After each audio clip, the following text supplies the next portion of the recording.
Okay, so we are about to start the session. Welcome, Professor Peter Drahos. It's a privilege to have you. For an introduction, Professor Peter Drahos does not need an introduction, but just for the sake of formality, I have to introduce Professor Peter Drahos. Professor Peter Drahos was appointed to the European University Institute on 1st September 2017. Prior to that, he held position at the Australian National University, Queen Mary University, University of London, and the Australian Attorney General's Department, trained in law, politics, and philosophy. He has published widely on a variety of topics, including the philosophy of intellectual property rights, global governance, regulatory theory, patent law, trade and development, climate change, and energy governance, and the protection of indigenous peoples' knowledge. So today, Professor Peter Drahos will be talking about intellectual property rights, its aspect, its philosophical concerns, and its is it feasible or not for the people, and about the session. Professor Peter Drahos will be talking on the intellectual property rights, and then at the when he finishes his presentation. So as Professor has said us lately that he wants to know about the situation of intellectual property in Pakistan. So in the Q&A, the participant can give the feedback. And the event will be moderated by me. My name is Zulfikar Ali Qureshi. I'm a lawyer based at Karachi, Pakistan. About the talk is organized and supported by a group of free thinkers that includes students, activists from diverse backgrounds. The group holds the vision for tolerant, rational, and scientific society. So before just we start the conversation, please everyone mute yourself, and I'm unmuting Professor Peter Drahos so we can hear Professor Peter Drahos clearly, and I'm muting myself also. So kindly mute everyone, and when Professor Peter Drahos will finish the conversation, we will unmute everyone when who wants to speak. And on the left of the screen, there is a small box, and whoever has the question can write on that box. So after the presentation, when the Q&A will go on, I will open it up and will let the other person speak on his turn. Thank you, Professor Peter Drahos. It's up to you. After the conversation, after your presentation, we will take the Q&A and we'll give the feedback of intellectual property rights situation in Pakistan. Thank you and welcome. Okay, well, thank you very much for organising this and for giving me the opportunity to talk with people from Pakistan. It's a place I've not actually had the chance to visit, although over the years I've met many people actually from Pakistan. And one of the things I've learnt is that Pakistan has actually an excellent generic industry, which of course is important in these times. So I'm hoping perhaps to learn a little bit about how that industry is flourishing and the kinds of pressures that it's under. I don't really have a formal presentation as such. I'm sort of more keen to enter into dialogue, but perhaps I could frame a rather broad agenda in the next 10 minutes or so, and then we can perhaps discuss various aspects of that agenda. And what I'd like to do is to think a little bit about where intellectual property might be going. So it's a little bit of a look into the future, but I should add it's not a very distant look because obviously predicting the future is a very difficult business. So in particular, I'd like to focus on what are the drivers of intellectual property protection and where might we expect it to go based on current developments. I think we can all agree that towards the end of the 20th century, the single most important thing that happened internationally in intellectual property was the agreement on the trade-related aspects of intellectual property rights, the TRIPS agreement. And in particular, I think many of you will be familiar with the history there. There was a very sharp division between developing countries, particularly led by India and Brazil. China was very much an observer at that time in those talks. And on the other side, we had the leadership, of course, of the United States and the European Union. And this agreement and how it essentially created a set of standards that everyone had to agree with, that history is very well known. The proposition I want to put to you is that to some extent, TRIPS is very outdated legal technology. It's yesterday's news. And I think a question that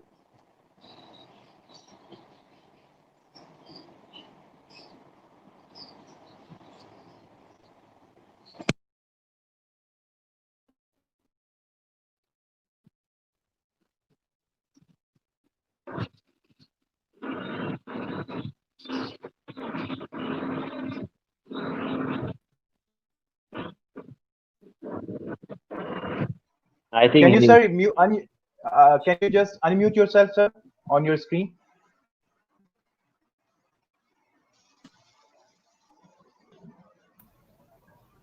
Right. I'm not quite sure how that happened. So can everyone hear me now? Yes, sir. Yes. yes. So, sorry, just to go back a little bit. So we have some clues as to what the future of intellectual property might look like. I think by continuing to focus on the trade regime, and in particular the relationship between China and the United States. This obviously is the most critical geopolitical relationship, and it's also one in which intellectual property has been an incredibly important variable, a point of contention. The first thing I think to say is that China, of all the developing countries, has demonstrated an adaptive capacity when it has come to working with the globalization of intellectual property. I mean, I think it's fairly clear that most developing countries really did not benefit very much from the globalization of intellectual property. There's really not much evidence that it increased innovation. Perhaps it might have had an effect on foreign direct investment. Even there, the evidence is relatively weak. But I think what is beyond question is that China demonstrated an adaptive capacity to work with global intellectual property standards. And if we have a look at the data, China, more than any other developing country, has really grown in terms of its capacity to both acquire intellectual property as well as to work with the global rules. So as we know, for example, it has the world's largest patent office. It receives now the largest number of patent applications. And the numbers are roughly divided between the same number of domestic applicants and foreign applicants. It's around 50-50. But it's not just that it has a large patent office and that it receives large numbers of patent applications. It's also the fact that its companies have shown an ability to use the system. And the most obvious example of that is the Chinese telecommunications sector. I mean, if we think of Huawei and ZTE, the capacity of those companies to acquire large patent portfolios, their capacity to use the Patent Cooperation Treaty System, the PCT, They're very large users of the PCT system. Historically, that's an area that's been dominated by the United States. I mean, developing countries have not really been players in the PCT system. I think on a range of indicators, you would have to say that China has been successful in terms of adapting to the system. Its companies have a demonstrated track record. It's not just the ability of China to acquire patents, however, it's also the fact that it has leadership now in certain areas of technology. The most obvious example is 5G technology. But it would be a mistake to think that China is a sort of one-hit wonder, as it were. It's got 5G. It actually has demonstrated capacity in other areas. So if we think of high voltage direct current technology, for example, which is the capacity to send electricity over long distances, high voltage, again, this is an area that was dominated by European firms, for example, firms like Siemens, and yet we see in the last 10 years that Chinese firms have become deliverers of cheap high voltage direct current technology, which is incredibly important for the delivery of renewable energy technology over long distances. It's also pretty clear that China is a player in robotics, in artificial intelligence. So we can say that China has both demonstrated leadership in innovation, demonstrated leadership in its ability to use the intellectual property rights system. I think one of the interesting things, however, is that from a United States perspective, China is essentially seen as being still is characterized by the United States as a thief when it comes to intellectual property rights. So, many US presidents have characterized China in this very blunt way. Donald Trump essentially has said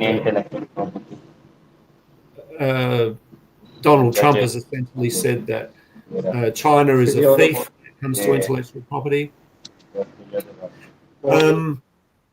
Sorry, I'm getting some feedback. Is everyone being able to hear me at the moment? Yes, sir, we are hearing you. Okay. Yes, I can hear you. Right. The United States administration, not just the Trump administration, but before that, the Obama administration and so on, have essentially characterized China as an intellectual property infringer, as a country that does not respect intellectual property rights and so on. And of course, China has denied all of these charges and in various fora has said that it's compliant with TRIPS and that it adheres to the international standards. I think the trade war between China and the United States, the escalation of the trade war certainly caught many people by surprise. The Trump administration certainly pushed that trade war to an extreme limit. At the moment, there is a phase 1 agreement in place. I think what's interesting about that agreement, and I think what's interesting about other agreements that the United States has negotiated, particularly the renegotiation of the North American Free Trade Agreement, NAFTA, the agreement with Mexico and Canada, is the emphasis on trade secrets. And here I come back to a claim that I made at the beginning, that to some extent that the TRIPS agreement, which we have to remember was negotiated in the 1980s, and this was really before the advent of cloud computing computing technology, before the advent of big data, before the current evolution of artificial intelligence, none of those technologies were really around in the fourth or fifth generational way that they are now. That during the 1980s, TRIPS was negotiated in the context of old technology. And I think the technological game has changed in many ways. And what we are seeing from the United States is an emphasis on different kinds of standards. And in particular, the standard, I think, or the form of protection that will really matter in the future will be trade secrets protection. And the best indication of this, and for those of you who are familiar with the TRIPS agreement, you will know that the TRIPS agreement says virtually nothing about trade secret protection in Article 39. But when we look at the agreements that the United States has recently negotiated, for example, the agreement with Mexico, as well as the agreement with China, we see much more complex provisions on trade secrets. And this isn't something that's happened overnight. If we have a look at the last 10 or 15 years, the United States domestically has begun to, over this period of time, over the last 10 or 15 years, has placed much more emphasis on trade secret protection and has progressively improved its own standards of trade secret protection. So we see, for example, many more prosecutions under its Economic Espionage Act. In 2015, President Obama and President Xi signed or came to an agreement on cybersecurity because the US administration was very concerned about alleged cybercrime activity by China. However, this agreement ultimately did not really, at least according to the United States, produce much change in terms of behavior on the part of China. And under the Obama administration, we saw the important introduction of a federal right of action of trade secret protection under the Defend Trade Secrets Act, which was introduced or came into operation in the United States in 2016, which essentially creates a civil right of action at the federal level for trade secret protection and creates a very robust enforcement regime with ex parte proceedings, civil seizure proceedings. And I think also, if one looks at the Mexico-US agreement, Canada, we also see much more elaborate provisions on trade secrets. Now, my own view is that what is really happening here and the technology that really matters here are what I would call broadly process technologies around data and mathematics.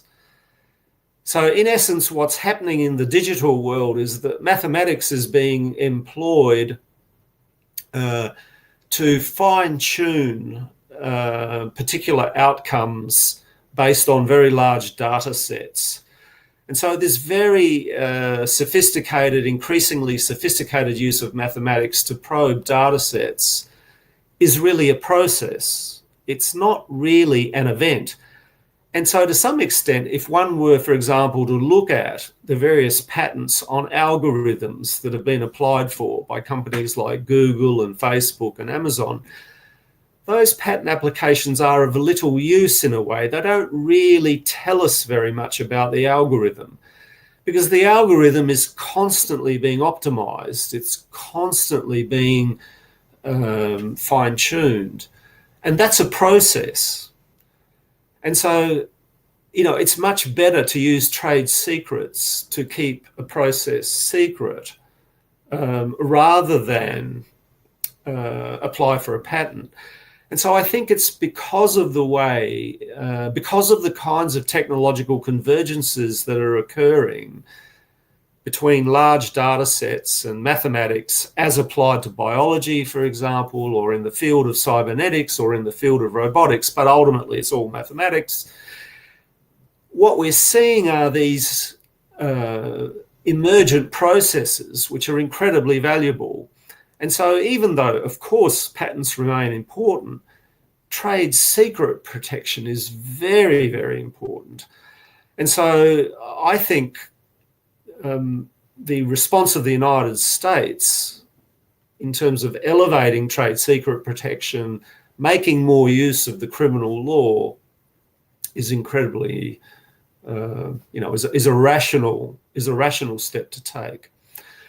And in particular, I think we need to understand the military dimension of this. One of the things that I think is often neglected in the analysis of intellectual property is that most technologies these days, large, that are being developed, whether it's in the field of AI or whether it's in the field of genomics or whether it's in the field of robotics, have military applications. And there is a word that's used to describe this. It's called dual-use technology. But dual use is a rather old-fashioned term. In actual fact, technologies have multi-uses these days. And military technology, the best military technology these days may well be being developed by a small startup somewhere. It could be in the United States, it could be somewhere else in the world. And so and from a military point of view, of course, it's incredibly important that these technologies be acquired by the United States. I mean, the entire US defense policy is based on military innovation, weapons innovation. I mean, this is a policy decision that was taken after World War II, and every president since World War II has essentially ensured that the US national security state invests in military technology. And so there is an extremely important overlap between the way in which intellectual property protection develops and the evolution of weapons technology. And so weapons technology now, I think, because so much of it is multi-level, it's dual use, and it's based on processes, trade secret protection has become hugely, hugely important. So what we're going to see is much more emphasis on the criminalization of trade secret protection, and we're going to see the United States put much more pressure on countries to increase the level of protection for trade secrets, which is not to say that patents will be neglected, but to tell you the truth, I think there's not that much more that can happen in the patent space. You know, the patent system is fairly refined now. We have an international agreement, the Patent Cooperation Treaty. So the patent system is really just essentially a process of much more minor adjustment.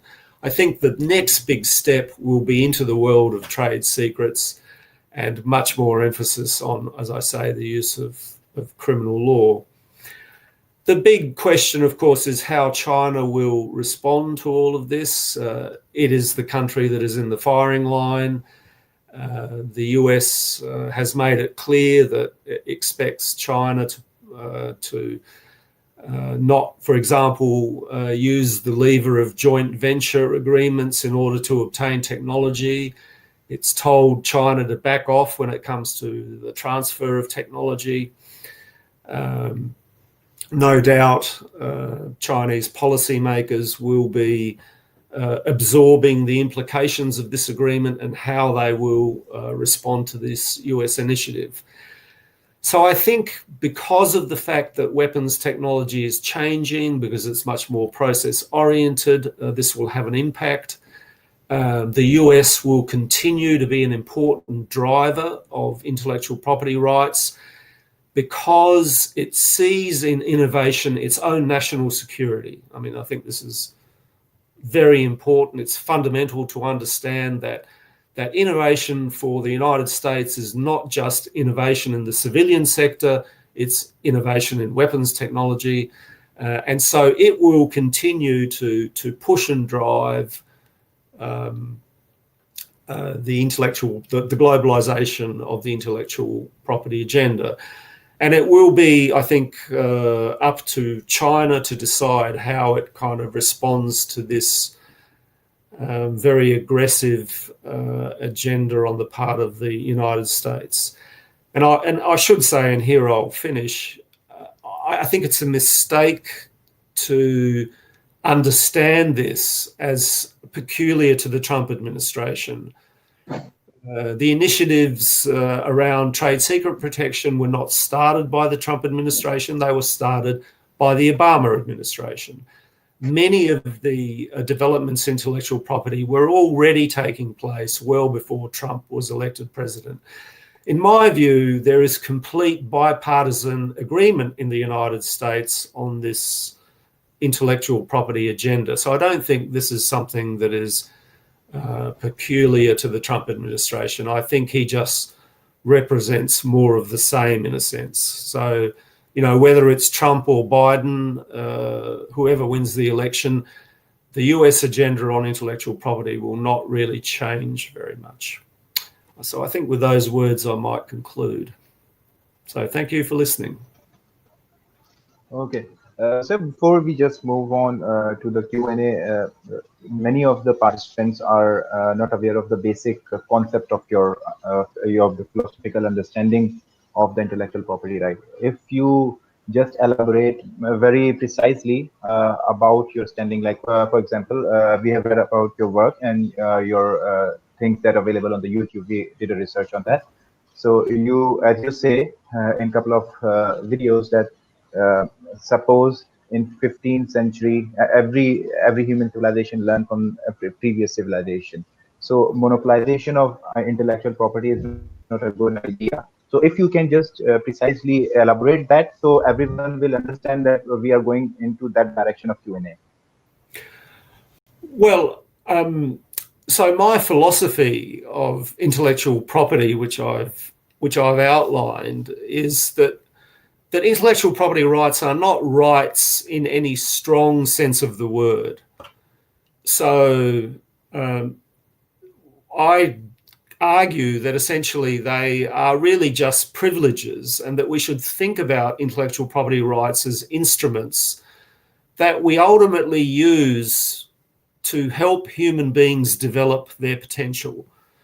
So in the end, we all essentially need to learn. I mean, learning is the basis of everything that we are. As little children, you know, we look at our fathers, we look at our mothers, and we imitate them. I mean, imitation is the basis of learning.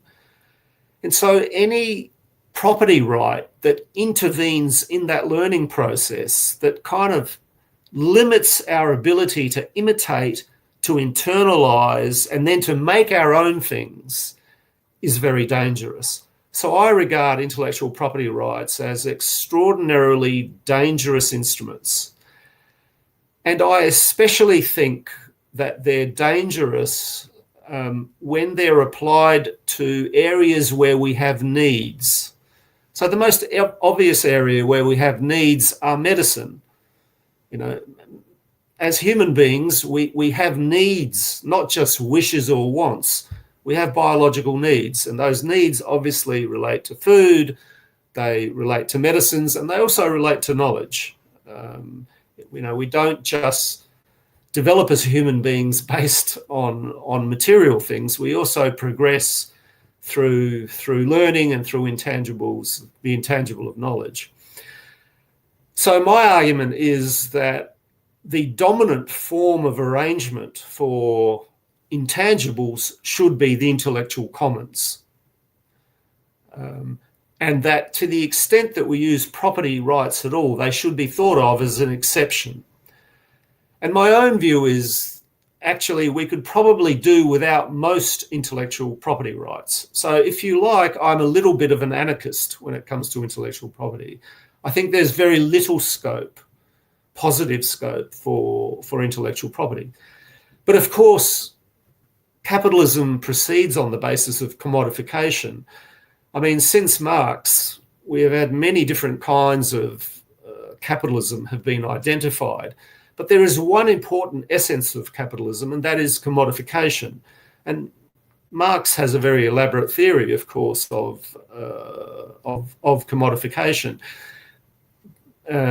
Because without commodification, you can't have circuits of capital. And if you don't have circuits of capital, capital can't be realised, and you can't have capitalism.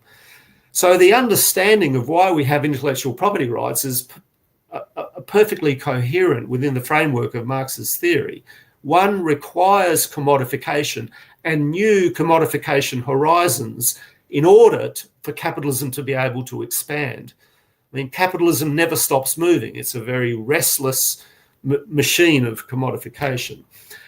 And so, but that said, the commodification of knowledge is a dreadfully dangerous form of commodification, because to some extent, to a large extent, it begins to limit competition. It limits to a large extent the adaptability of capitalism.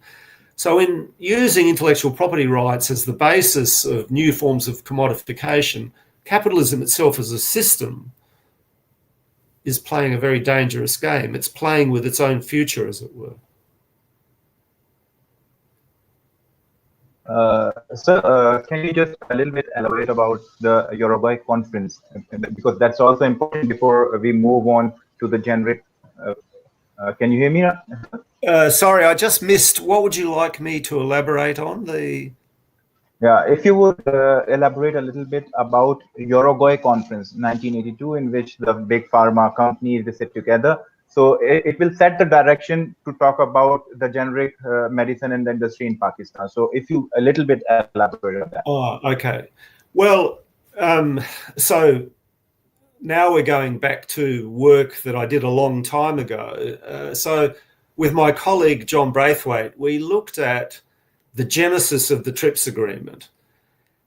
So it's a mistake to see the TRIPS agreement as the product of a negotiation between equally well-informed states. Rather, the genesis of the TRIPS agreement lies in a coalition of multinationals that were unhappy with the international framework for intellectual property protection, which was essentially based on the Paris Agreement and the Berne Agreement, both rather old treaties. And these old treaties really did not speak to the technological concerns of companies. So you have to sort of envisage the law that technology, of course, develops, or the rate of innovation tends to move along. And so when one frames particular standards of intellectual property protection, very often companies, particularly companies that are playing in the global economy, require those standards to be changed. And in particular, the pharmaceutical industry, for example, was concerned about third markets, and in particular it was concerned about the Indian generic industry and the capacity of the Indian generic industry to reverse engineer small molecules. And the Indian generic industry itself, of course, had flourished because it had acquired antibiotics technology from the Soviet Union, and it had worked on that technology, it improved it, and it had become a very competent industry, and particularly competent at reverse engineering small molecules. And worried about competition in these third markets, the US pharmaceutical industry really wanted, in particular, product protection globalized, which would make then reverse engineering rather difficult. And so that was one of the key objectives of the Uruguay round, was to essentially have product protection for patents in that agreement. That wasn't the only objective, of course. They wanted restrictions on the use of compulsory licensing, software protection in copyright was also seen as incredibly important. The beginnings of trade secret protection were also seen as important. So there were a number of agenda items, but certainly pharmaceuticals and the influence of the pharmaceutical lobby on the TRIPS agreement was profound. And in particular, companies like Pfizer, for example, GlaxoSmithKline, these companies were incredibly important in terms of leading the development. The chemical company DuPont is another example in the agrochemical area. IBM is another company that was very influential in the TRIPS agreement. So these companies essentially got together, they drafted a set of standards, and they created a global networking exercise that ultimately ensured that those standards became part of the trade regime. So in a way, as I said earlier, I think it is the single most important agreement of the 20th century, because it completely transforms the way in which intellectual property rights become enforced. I mean, they enter the trade regime, and then you essentially have the capacity of countries then to use the trade regime as a way to enforce those standards. When we talk about copyright, so you rightly explains that when we talk in particular about the books, so you says that your point of view is that the 100-year rules, that after the death of the publisher author, till the 100 years, the profit will go to the publisher, and it's the maximization of profit, and you use the term for it, intellectual monopoly, because Yeah. can you explain about this intellectual monopoly and copyright aspect and its a negative connotation in books, in printing Yes. of books and publication? Well, I think one of the most important characteristics, not just of the patent system, but of copyright, is that the copyright term continues to grow. So now, I mean, the basic term of protection is copyright and the life of the author, which, is 70 years, or the life of the author and 70 years after the death of the author, which is the starting point. And then now some jurisdictions have increased that term of protection for other kinds of works. And in the United States, we saw, for example, that the increase in the copyright term was made retrospective in the sense that it applied to books in existence. And this is a huge, huge problem. I mean, the price of books has a huge impact on the capacity of universities to build libraries. The price of data access to databases, the price of the license fees that libraries have to pay to very large publishers affects ultimately the capacity of students to access textbooks. So if you have a look at the price of science textbooks or mathematics textbooks, to buy these things is very, very expensive if you were to pay the publisher's cost.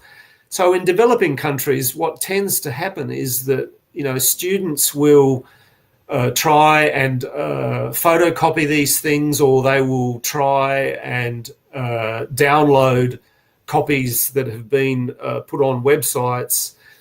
They will try and find ways to gain free access, because the cost of what the publisher charges is well beyond what any student can really afford. And ultimately, the cost is both a problem in developed and in developing countries. We know that the rate of return for large publishing cartels is in the order of 30%. And we also know that there is a high degree of concentration in the academic marketplace. Something like 5 large multinational publishers are primarily responsible for most of academic publishing. So the problem of access to knowledge in both the social sciences and the sciences is very, very large. And in a way, what it does is to force people into piracy. So that people have to go through all of these contortions in order to be able to get access to a book. And it places a great stress on library budgets. And this is an extremely undesirable world, right? I mean, if you have a look, when the internet came along, we all had this vision that somehow knowledge would be made available at marginal cost, right? And yet we don't live in a marginal cost world. We live in a world of monopoly pricing. Our participant Rajesh Kumar, he has a question. So Rajesh Saab, you can directly ask right now. Yeah, If you have a my comment. name is Rajesh, and I'm currently based in Karachi and doing practice. I'm not really into intellectual property rights, but I have a very basic question. Might you consider a silly question, but I want to ask. Basically, in Pakistan, constitution is supreme, and the intellectual property statute is being passed by the parliament, but the constitution is supreme. So I'm asking, in normal life, if a person can come up with an idea introducing a soft drink, and he registered that patent with the trademark registry, and his rights are protected under Intellectual Property Act. So don't you think it is against the right of a person to do business? Because right to do business, a person cannot introduce the business being introduce same business with the same patent. Don't you think it is against the constitutional rights of a person to do a business? Just protecting his right under the intellectual property right, and he can be he can do monopoly in the business, and no one can introduce the same business. He's the only one in the same business. So isn't it against the constitutional rights of a person to do business? Well, I think the current regime of intellectual property rights has the legitimacy of having been passed by various parliaments.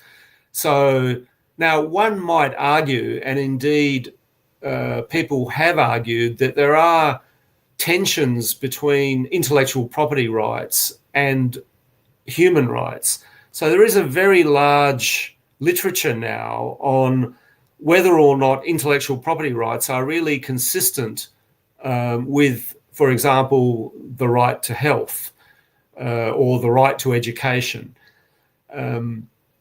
But I think the standard answer is that, well, once parliaments have passed particular intellectual property laws, then on the face of it, these laws have validity. Now, of course, it might be the case that in a particular country, perhaps a constitutional challenge is possible. Or it might be the case that a possible challenge can be mounted on competition law grounds. So, for example, both in the European Union and in the United States, there have been challenges to the way that companies use patents based on competition law grounds. So not every law that is going to be passed by the parliament is, first of all, going to be constitutionally valid, and not every use of intellectual property law will be valid, because it may infringe other laws, particularly competition law. So, for example, it's possible, say, in the European Union, to bring an action against the company for excessive pricing, even though they have a patent right. So I think, and of course, it's always possible to use compulsory licensing in certain circumstances. So even if one has a valid patent, for example, it may be the case that the government will, under certain circumstances, issue a compulsory licenses. So there are a number of ways in which intellectual property law, or the holders of intellectual property law, can either infringe intellectual property law or essentially have their intellectual property used without having to give permission for it. Thank you. In Pakistan, there's a two.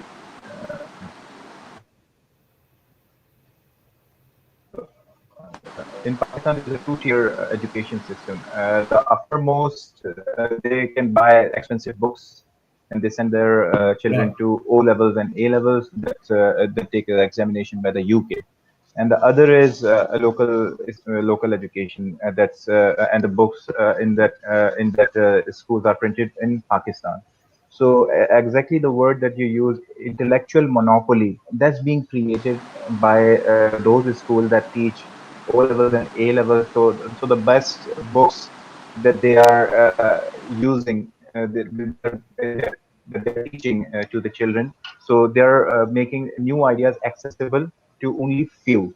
So I have an interesting thing to share. Like in 1970s, there was a socialist government in Pakistan of Zulfikar Ali Bhutto.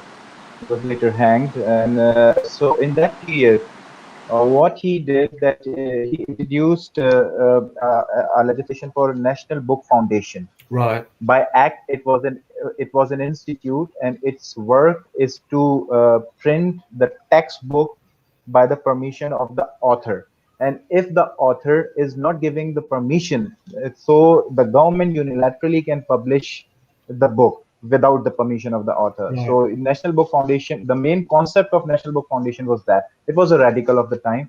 But after decades, it's the institution is there, but it does not function anymore. For example, it publishes right now the substandard poetry. It does not. Right. It's come to the pressure of publishers. Did not publish the recent textbooks and on. So it's there, but it's not work anymore. So you talk about the generic medicines and about the generic industry. So for that matter, Suhail Sahab, we have a participant. Suhail Sahab, he can share his experience of the generic medicines in Pakistan, and then I can a little bit contribute on that. Suhail Sahab, can you just share your experience of generic medicines in Pakistan? Yes, sir. My view is that, as told by sir, access to knowledge is restricted by way of intellectual property rights, and people in Pakistan are purchasing books at high prices due to payment of license fees. Question is that in recently Indian Supreme Court has allowed the petition of the local pharmaceutical company who was preparing a generic version of the medicines. But in case of Pakistan, the expensive drugs of cancer, HIV, and other lethal diseases are very expensive. So my view is that whether in Pakistan, a generic version of the medicines whose right are patented by the multinational companies can be done, and we can manufacture generic version of those drugs in other countries at a very cheap rates for the benefit of the poor. In this regard, my suggestion, my view is that whether if we violate the intellectual property rights and to access knowledge and prepare such medicines at low price, what would be the moral implication, legal implication for Pakistan? Well, I have a little thing to add before you can respond to it. The landmark judgment that Suhail Saab is just quoting, is of 2017, and Novartis, that's a big pharmaceutical company. So Novartis went to the Indian Supreme Court, and it says that the generic medicine company is infringing our patents. So it was not the generic companies when came to the Supreme Court of India. They says that we are making the same medicine for 7,000 rupees, which the Novartis is making for 100,000 Indian rupees. So it was not any legal argument; it's just a moral argument.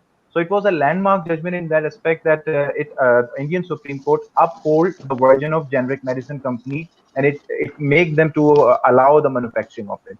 These type of judgments are never be seen in Pakistan. It's a very radical thing. If you can respond to this question, and there is in the province of Sindh, that Karachi is the capital, and I am sitting right now in Karachi. So there is a drug regulatory authority, and it's drug regulatory courts. Yes. But the drug regulatory codes, they are just on paper. They don't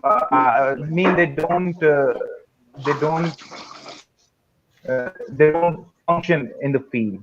And the big companies and the local generic companies too, they bribe the doctors to have certain medicines. They bribe the lawyers to pursue their cases, prolong their cases so they can earn maximum profit. So there is entirely no legislation or no control of it. And if you can respond to that question. Yeah. So on the question of compulsory licensing, if you have a look at the TRIPS standard, a country can do a lot in terms of issuing compulsory licenses. And India is an example of a country that has maximized the use of the TRIPS standard. So, for example, TRIPS, India has a particular paragraph in its patent law saying that ultimately new drugs have to show some sort of efficacy. So this is this paragraph 3D, which is incredibly important in the Indian patent legislation. India also has, I think, kept, for example, pre-grant opposition. So opposition to the grant of a patent can either be pre-grant or post-grant. And the last time I looked, and I haven't done much work in this area recently, but the last time I looked, India had pre-grant opposition as an option. And pre-grant opposition is very important as a procedural matter because it allows you to put pressure, actually, on the patent applicant. So what I would say to you is that Pakistan could, if it wanted to, take procedural steps. It could, for example, it may already have, I don't know, but Pakistan, if it doesn't have, it could introduce pre-grant opposition into its law. It could invest in the training of pharmaceutical examiners, right? I mean, the tests for novelty and obviousness, of course, can be improved. And likewise, it could adopt the kind of paragraph relating to efficacy that India has in its own legislation. So it seems to me that as a matter of legal drafting, there are probably many things that a country could do. But ultimately, what really matters here is the political will to use the law, right? I mean, in the end, you can have the most beautifully drafted provision, but ultimately you have to have a government that is prepared to stand up to the pressure of multinationals. And to some extent, that means you have to have a very active civil society that will itself put pressure on ministers. So, the patent system should not be thought of as independent of society, and society is a complex organism. And for a complex organism to work well for people, you need a strong civil society that holds politicians accountable, that calls out corruption. If you have a look at Thailand, for example, Thailand is an example of a country that has a very strong civil society around health. And the Thai government has not been afraid to take on companies. So, you need that, you need that kind of political will, and that political will can be forced if you have a strong civil society. So we can sit here and we can discuss paragraph 3D, and we can sit here and we can discuss pre-grant opposition. We can sit here and discuss tests of obviousness and tests of novelty and the way in which one can improve the drafting of the law in Pakistan. But at the end of the day, if there aren't these other variables there, if there aren't these other factors, it will be a paper victory and nothing else.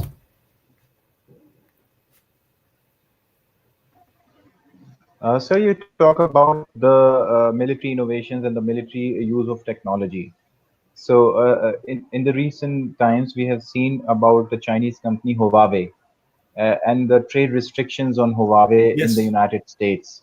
So what is the main contention of this argument? Because Huawei is registered in China, it is patented in China, and it's just a cell phone company. So what is the main contention of it? Well, the United States is very worried about Huawei and also other Chinese companies like ZTE, because these companies have essentially developed 5G technology to a very high standard. And so Huawei now is operating in a number of markets. It's in a number of European markets. It's also has been operating in Australia. And its technology is both robust and it's also relatively well priced.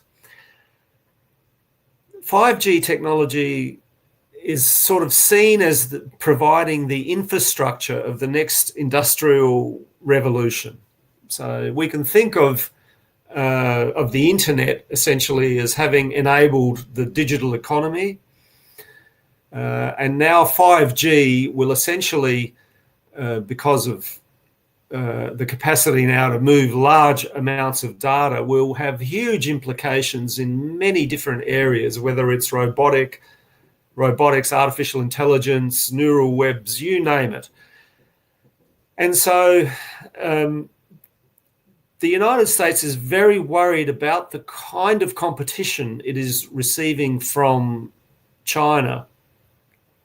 But it's not just worried about competition in markets, it's also worried about the military implications of 5G technology.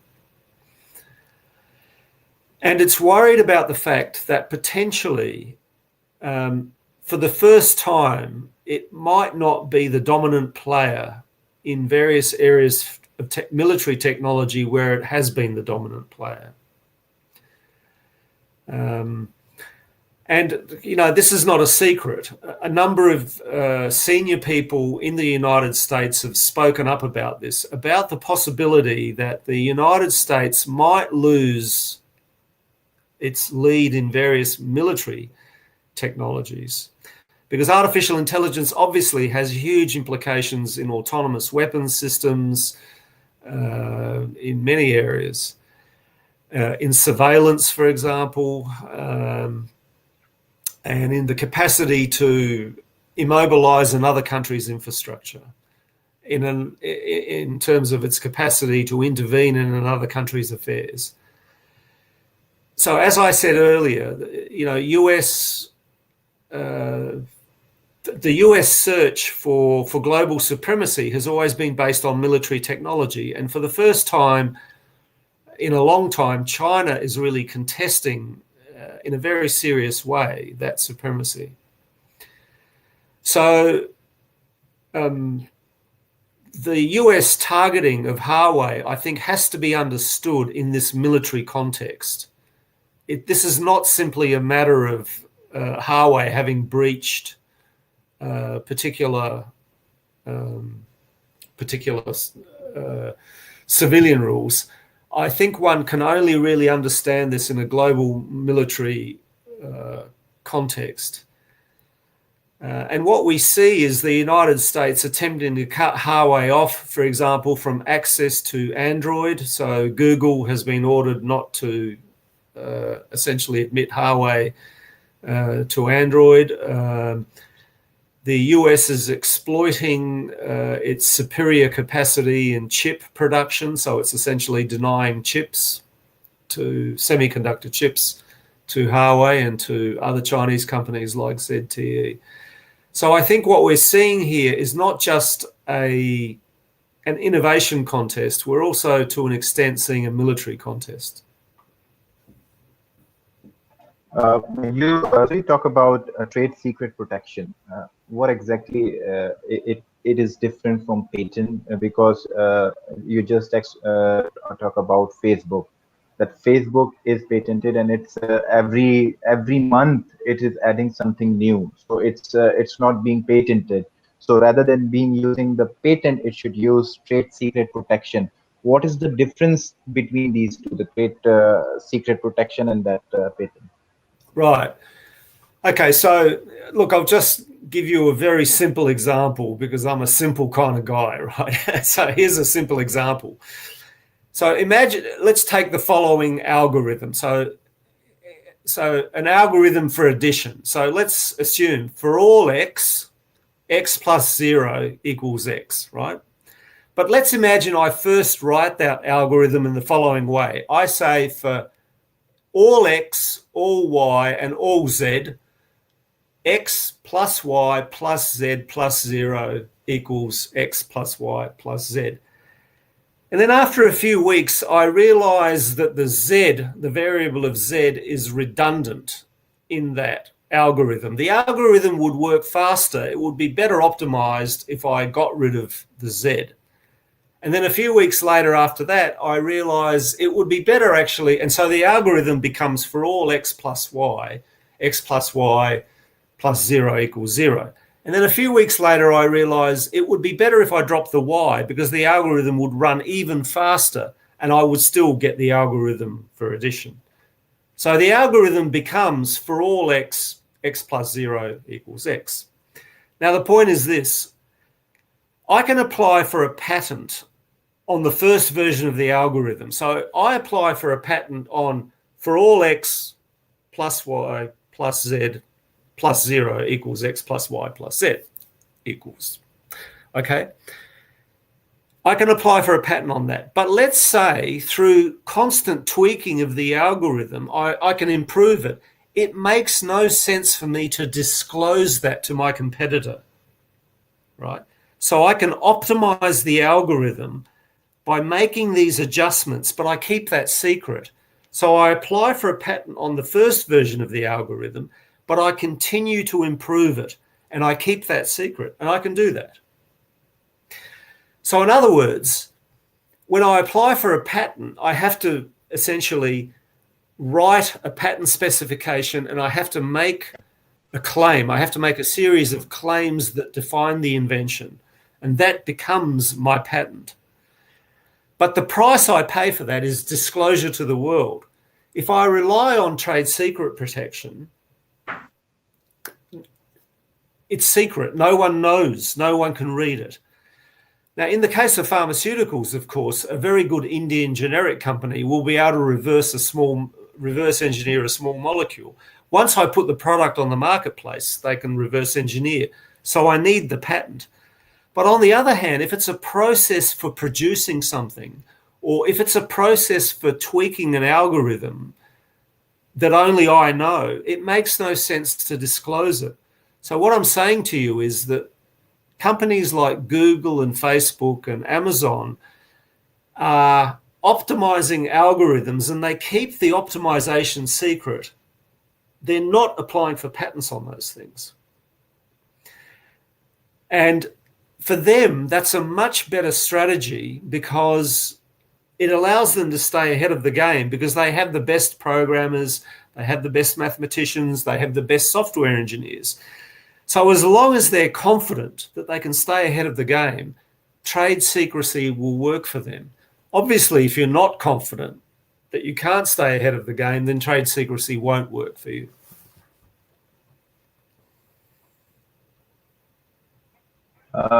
In a country like Pakistan, it has a huge population. In the city, Karachi, it's over 20 million Right. population. So in the state that I'm living now, it has Sindh Seed Act. Sindh Seed Act is basically for the companies who make some new seed and it get patented. So we know from the example of Monsanto that the Monsanto was doing in the United States. So how do you see this to the countries like Pakistan, which has a huge population, and what will be the impact of it? And how China is also a big dominant player in it, because in Pakistan, it's purchasing huge acres of land in Pakistan for plantation of rice. And because for example in Sindh, it's producing hectares of land in Sindh, because it's the water is easily available through the river, but the water is not being taxed, so you are using huge amount of water ultimately for no money. And it's a so how do you see these patent of seeds, and what will be the impact of these acts on countries like Pakistan, which has a huge population, and what will be the ultimate end of it? Well, these are big questions, right?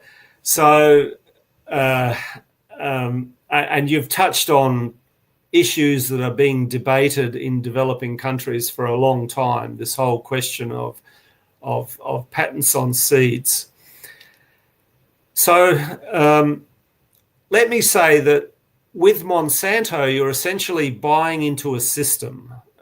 So you're buying into a system in which you're purchasing seeds and you're also purchasing pesticides and so on. So there's an entire system. So when farmers are purchasing seeds, it's not really just a seed. It's also the chemicals that go along with that, and the way in which Monsanto uses that system to service the needs of farmers.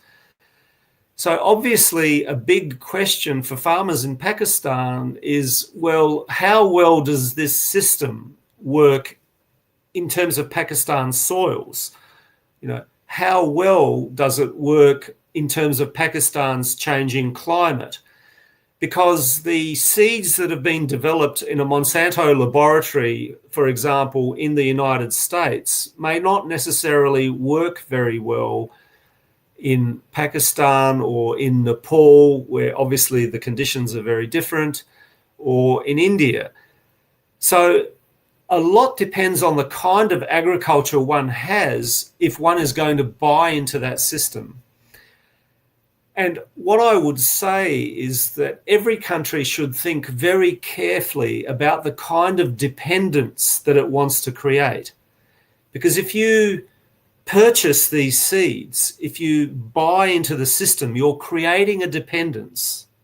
And the question is, where will that dependence take you in the long run? Where will your agriculture end up? And so a really important thing, and I'm sure many agricultural scientists in Pakistan understand this, is that Pakistan invests in agricultural science, that you have Pakistani scientists that are capable of evaluating these systems and advising the government about the dependencies, because the dependencies are dangerous, right? We know, for example, that the climate is changing. We know that buying into the Monsanto system is costly. We know that Monsanto will sue for the breach of intellectual property infringement. If it thinks that a farmer has infringed its intellectual property rights, there have been cases where farmers in the United States and in Canada have been sued. So, the short answer to your question is this Monsanto system appropriate for Pakistan? Is it creating a dangerous kind of dependency? And the most important question of all is, can we in Pakistan properly evaluate this system? Can we properly evaluate this system in terms of our needs and our ecological context? So there is a huge debate that's going on towards the COVID-19. For example, a week ago, I've been listening to the podcast, and it says that if the big pharmaceutical companies in the United States, they develop the medicine for the COVID-19, so they will maximize the profit of it, and there is no limit that how they will use it. My question is relating to the health sector that, for example, in the United States, the health system is privatized. So Yes. if I'm unemployed for 3 months, I cannot get back my health. Right. So the same company, like I'm paying X company X $200 per month. So after 1 month of unemployment, I'm not able to pay $200. So, but the same company has a huge amount of capital that it is investing to let the medicine out of COVID-19. So in that podcast too, it was a question that was being raised that if the same exploitative companies will somehow make the medicine of COVID-19, what will be the effects of it on the nations? Or in the US, it will give it on the high price and it has different impact on Pakistan. How do you see that thing? Okay, so you've asked another very big question here. So let me try and answer it. At the moment, if we look at the way in which leaders in Europe are talking, so for example, Angela Merkel, other people, they are talking about a COVID vaccine as a people's vaccine, and they are saying that a COVID vaccine should be made available as a global public good. So at least in Europe, there is some support for the idea that a vaccine should be made available as cheaply as possible. Unfortunately, I think that this will probably not happen. I am reasonably confident that we will have a vaccine in the first half of next year. However, I don't believe that it will be that easily available in poor countries. I think what will happen will be that it will first be made available either in the United States and Europe, or depending on where the breakthrough takes place, or perhaps first of all in the United States. There will undoubtedly be some element of profiteering from this. I think that if we have a look at just the history of access to medicines, my own pessimistic view is that that companies, there's every chance that there will be some profiteering. That companies will try and perhaps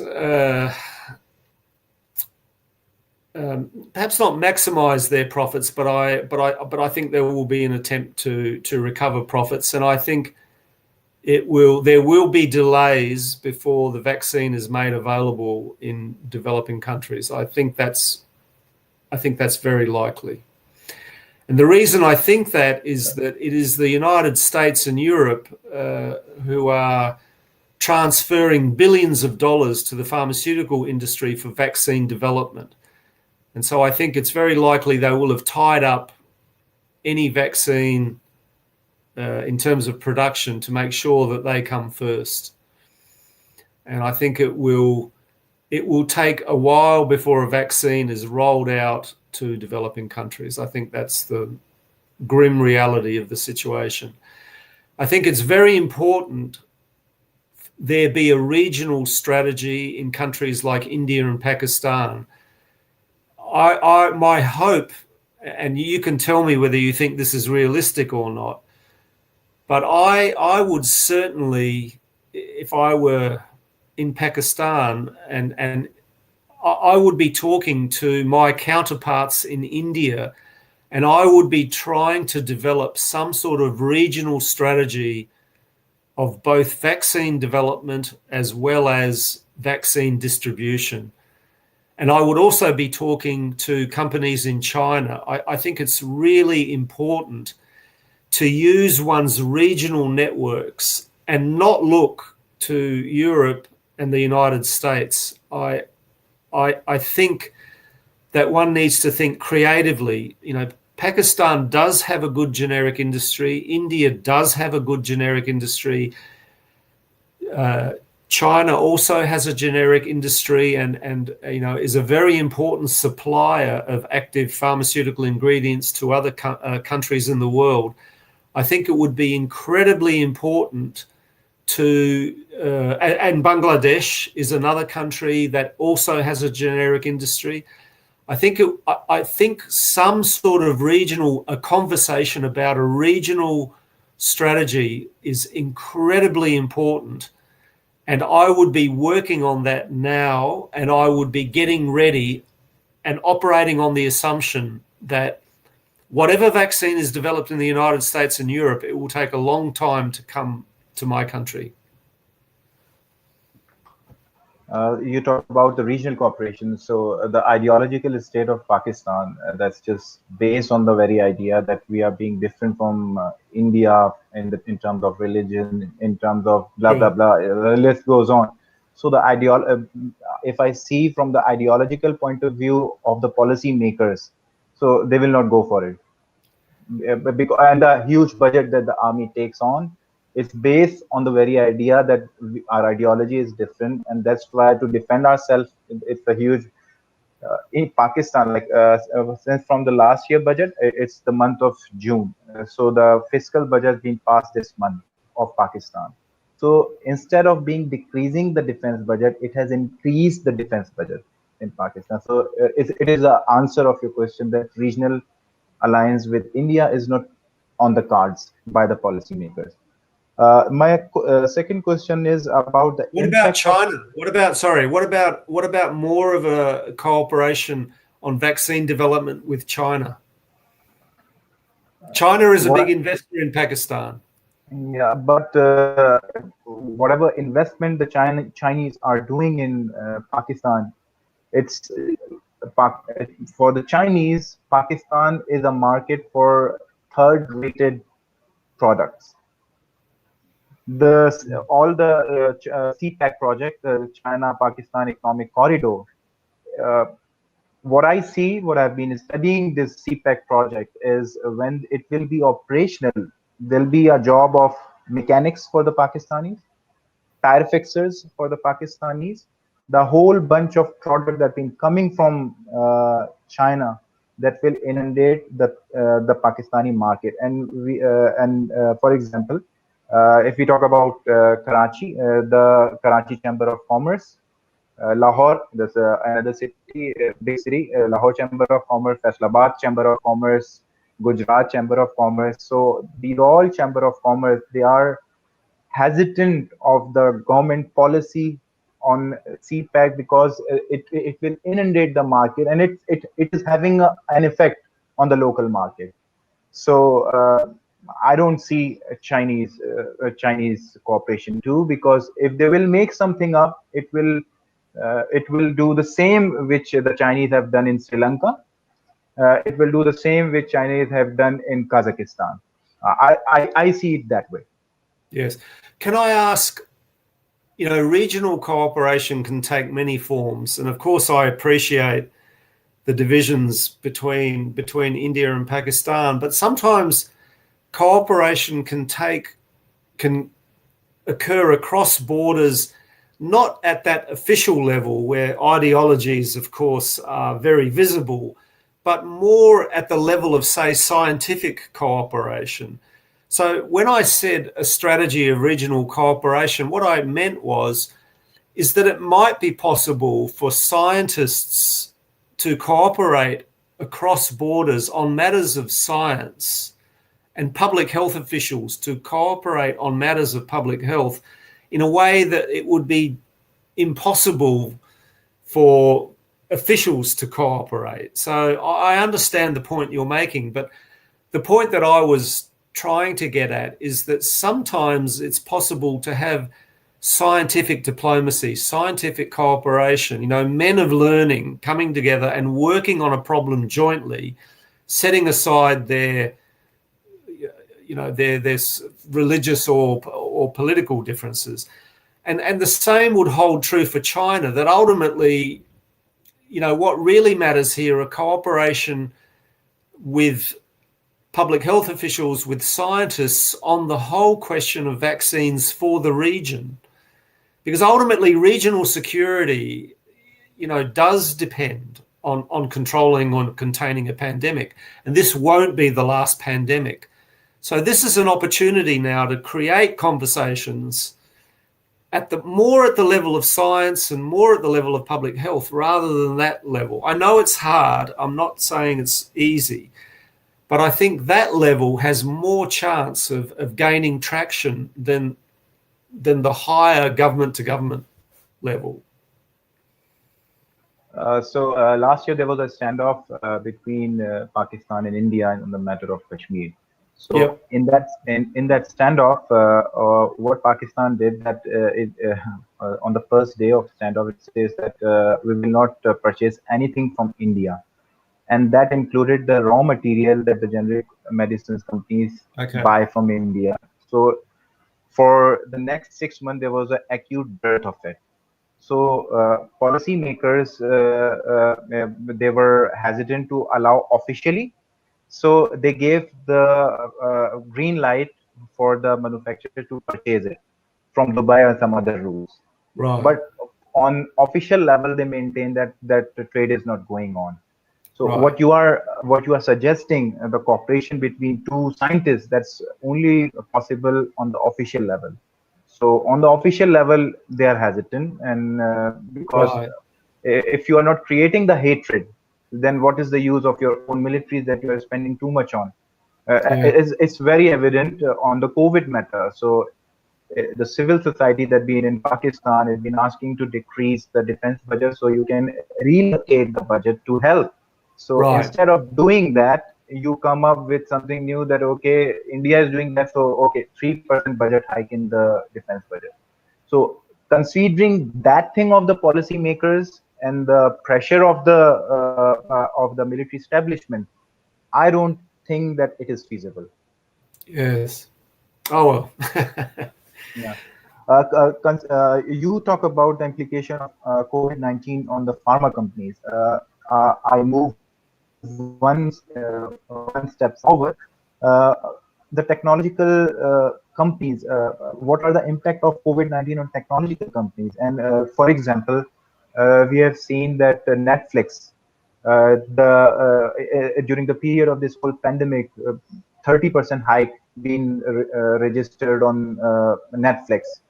Facebook, there is a too much hype on the Facebook. Twitter handlers have been increased, and Zoom, the device that everyone uses. So there is a big question of data security that company Zoom have been taking on. So the large sum of data that's coming due to this pandemic, instead of creating a good thing, it is creating sense of surveillance. Because the Yes. governments are doing like, okay, we are making some apps so we can track it up. So okay, if at the end of this COVID situation, the same same companies and the same government data will be used by against the dissenters. So how do you see the COVID-19 situation on technological or side, that it will be a good thing, it will be a bad thing, and how it will end? Well, look, I haven't thought through all of these different dimensions of how COVID will affect technology companies. I mean, my primary concern is about the distribution of the vaccine. I have given some attention to that. My main worry there is what independent assessment will we have that a vaccine is truly effective.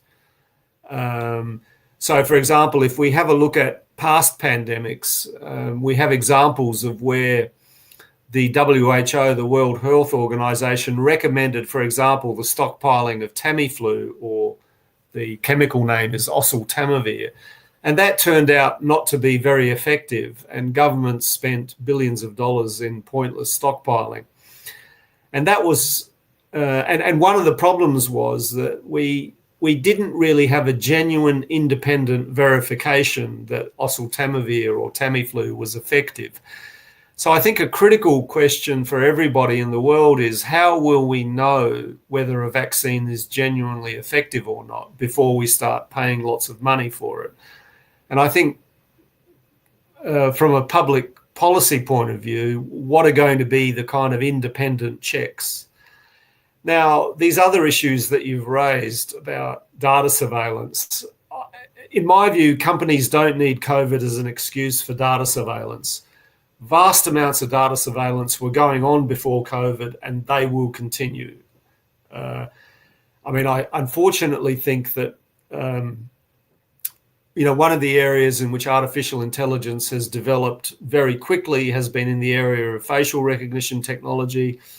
It's very clear that companies and countries are backing this technology in the name of national security. I think these things will continue, and I don't think they may be hastened a little bit by COVID, but I don't think so. I think these were trends that were there before COVID, would be my sort of general view.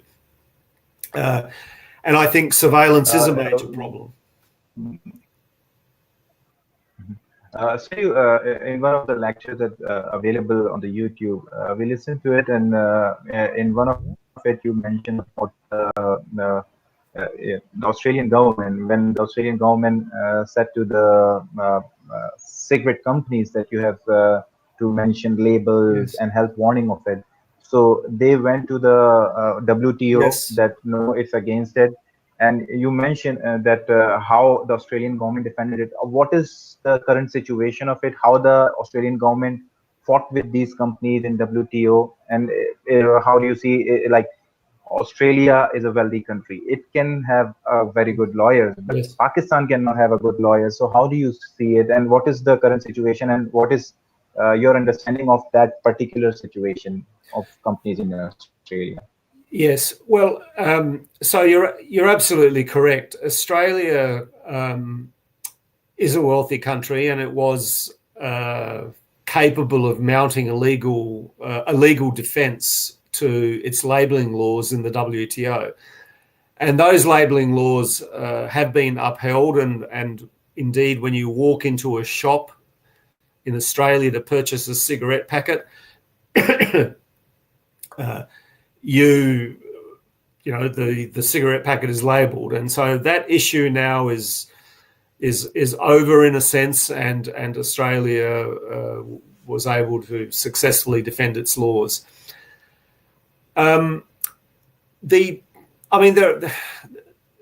Of course, for developing countries, it's you're also right. It's a different matter.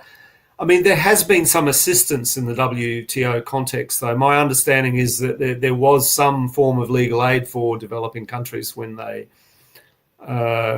engaged in the WTO dispute resolution process.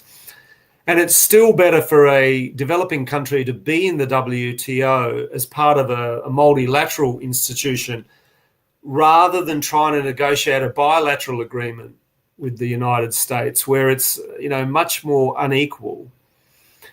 So, even if you think that the WTO is not the best or most optimal institution, I would argue it's still a better place in which to try and resolve trade issues and global public policy issues, rather than these one-on-one bilateral negotiations where developing countries really are much worse off. So I would essentially say that we should be doing our best to try and support the WTO. But of course, the United States now, through the blocking of appointments to the appellate body of the WTO, has essentially destroyed the WTO dispute resolution process. And what this essentially signals is it wants really to return to bilateral negotiation where it has the upper hand. And in particular, it has the upper hand on intellectual property rights. So my own explanation for why this has happened is that the United States could not get the standards that it wanted on intellectual property in the WTO. So it's ultimately gone back to bilateral agreements. Look, I'm sort of losing my voice here a little bit, so perhaps I might take one more question and then we can perhaps call it because it's getting rather late here, and I'd quite like to have my dinner. So, Okay. So if I'll take one more question, Okay. and perhaps call it a day. Okay. So, in the participants, anyone can ask the question right now. Introduce yourself, and you can go ahead.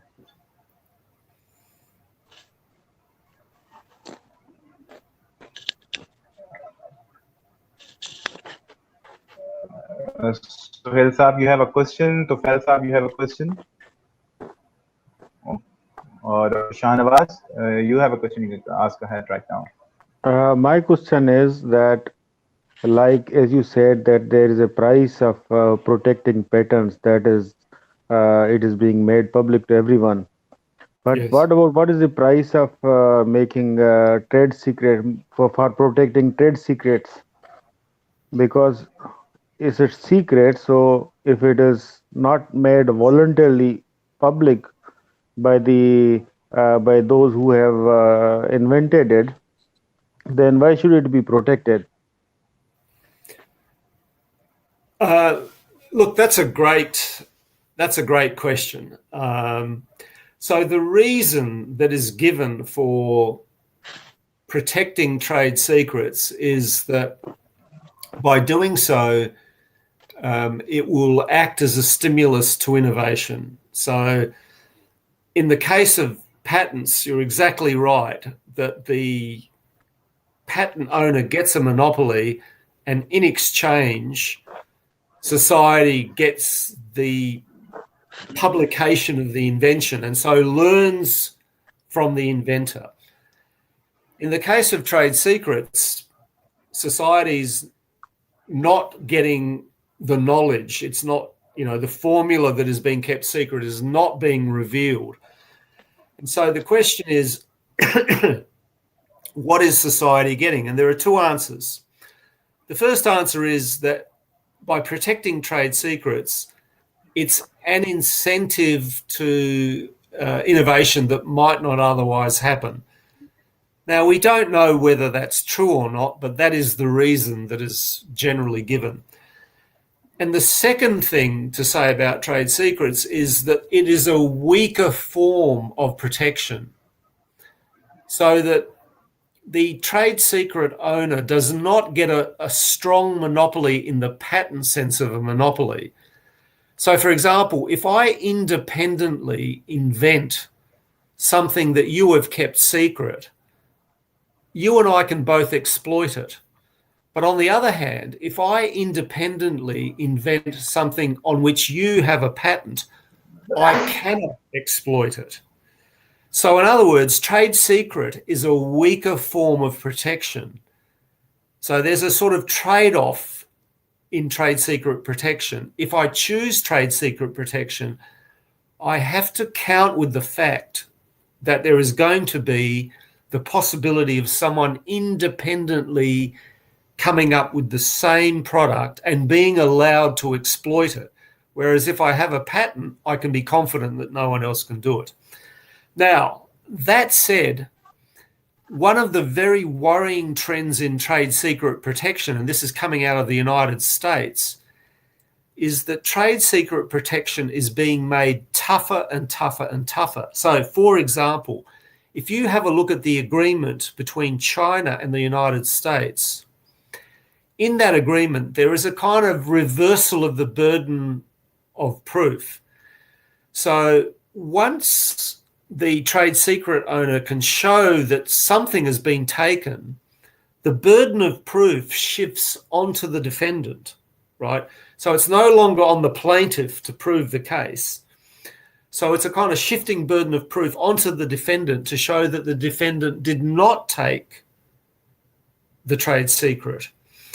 Now, these kinds of, and you as lawyers would know these kinds of procedural shifts of burden of proof make it harder for the defendant to win the case. And that means that as trade secret protection grows stronger and stronger, the societal benefit of trade secret protection can be questioned, because in the case of patents, you have to reveal, you are obliged to reveal the invention. But in the case of trade secrets, you're not. And so my worry about trade secret protection is that it will grow stronger and stronger, put companies in a more powerful monopoly position without the social benefit of the revelation of the knowledge, of the diffusion of the knowledge. So I do think that is a real worry about trade secret protection. Thank you, Professor Peter Drahos. Just to conclude this, as you mentioned that civil society has to come forward and have to register itself to make the things change. Otherwise, you and I can sit together, make a very wonderful laws, and it's just the laws. So before ending it up, for example, if Professor Peter Drahos is reading Pakistani constitution after 60 years or 70 years, so he will read, okay, it's they had the freedom of expression, they had Yes. free healthcare for all, they had free thought and free schooling for all. On the paper it is there, but when you express your opinion, you criticize certain institution of Pakistan, you go into the jail, you are abducted. So Yes. you are right that it is the civil society that when the civil society get up to protect of something that's written, then it will be implemented. Otherwise, you make wonderful document, the document is there, but the implication of it and the result of it is not there. You have rightly pointed out that. Professor Peter Drahos, we are extremely thankful that you took out your time from your busy schedule, and we are very delighted. Like this whole intellectual property right thing was a random idea to me. In 2016, one of my friend in Italy, she was doing research on you, and she read it, and she said that she said one of your article to me. He said that it might be of your interest. Then I was reading something else on my dissertation. Then I stopped my dissertation and I kept on reading intellectual property rights of Professor Peter Drahos. So it was the love of first sight. The way you express it, because it's a very human idea. Why we should restrict these all things to certain people, certain institution? It's a very Marxist idea. That so I love that idea, and we are extremely thankful that you're being over here, and we think that in future when we will invite you when this lockdown will be over, so we do lectures in hundreds of students, among the hundred of students. Right. So I'll be hopeful that at that time you will accept our offer and will again express your ideas. Thank you very much. Thank you for being with us. Yeah, and thank you for inviting me, and thank you for the questions too. It was fun talking to you. Now I because it's late at night here, I'm going to go and have my dinner, and I hope you have a very nice day, and I look forward to some more interaction. Thank you. Thank you. Thank you. Thank you, Thank you. Professor. Thank you. Okay. Thank you. Bye-bye. Thank you. Bye-bye, everybody. Bye.